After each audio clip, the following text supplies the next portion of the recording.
നമസ്കാരം. മലയാളി വാർത്തയിലേക്ക് സ്വാഗതം. ആന്ധ്രാപ്രദേശിലെ വിവിധയിടങ്ങളിൽ അജ്ഞാത രോഗം പടരുന്നതായി റിപ്പോർട്ട്. ഇതിനോടകം തന്നെ 228 പേരെ ആശുപത്രിയിൽ പ്രവേശിപ്പിച്ചു. ചുഴലിക്ക് സമാനമായ രോഗം പ്രകടിപ്പിച്ചതിന് പിന്നാലെ നഗരത്തിന്റെ വിവിധ സ്ഥലങ്ങളിൽ നിന്നുമാണ് രോഗികൾ എത്തിയിരിക്കുന്നത്. അവർ ഒരു പ്രത്യേക പൊതുപരിപാടിയിൽ പങ്കെടുക്കുകയോ മറ്റ് ആൾക്കൂട്ടങ്ങളിൽ ഏർപ്പെട്ടിട്ടില്ല എന്നും റിപ്പോർട്ടുകൾ സൂചിപ്പിക്കുന്നു. 70 രോഗികളെ ഡിസ്ചാർജ് ചെയ്തപ്പോൾ 26 സ്ത്രീകളും 46 കുട്ടികളും വിവിധ ആശുപത്രികൾ ചികിത്സയിലാണ്. രോഗികളിൽ ഭൂരിഭാഗവും പ്രായമായവരും കുട്ടികളുമാണ് എന്നതാണ് ശ്രദ്ധേയം. ഏലൂര് സന്ദർശിച്ച പ്രശ്നങ്ങൾ നിർണ്ണയിക്കാൻ ഒരു മെഡിക്കൽ സംഘം കേസുകൾ പരിശോധിച്ചു. രോഗികളുടെ രക്തസാമ്പിളുകൾ പരിശോധിച്ചു. റിപ്പോർട്ടുകളിൽ പ്രശ്നങ്ങളൊന്നും കണ്ടെത്തിയില്ല. രോഗികൾ വ്യത്യസ്ത പ്രായത്തിലുള്ളവരാണ്.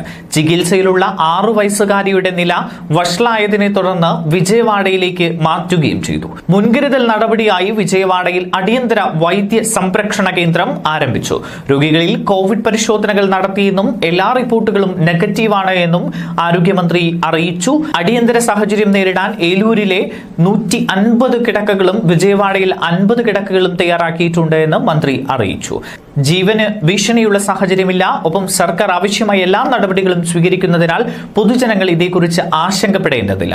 മുഖ്യമന്ത്രി ജഗൻമോഹൻ റെഡ്ഡി സ്ഥിതിഗതികൾ നിരീക്ഷിക്കുന്നുണ്ട്, അദ്ദേഹം കൂട്ടിച്ചേർത്തു. കോതപ്പേട്ട, പടമരവീതി, വങ്കായ, ഗുഡേം എന്നിവിടങ്ങളിൽ നിന്നുള്ളവർക്കാണ് രോഗം സ്ഥിരീകരിച്ചിരിക്കുന്നത്.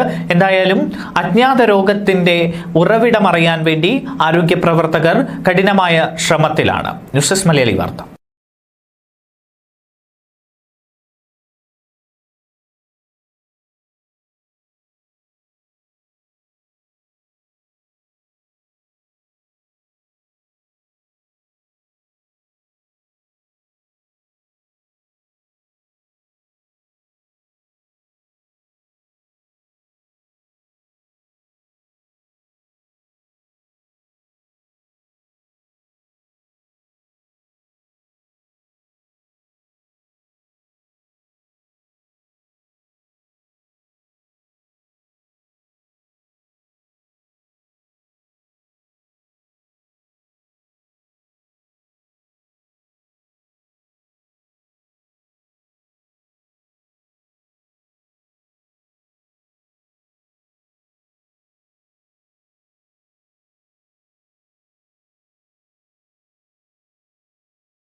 Download Moj.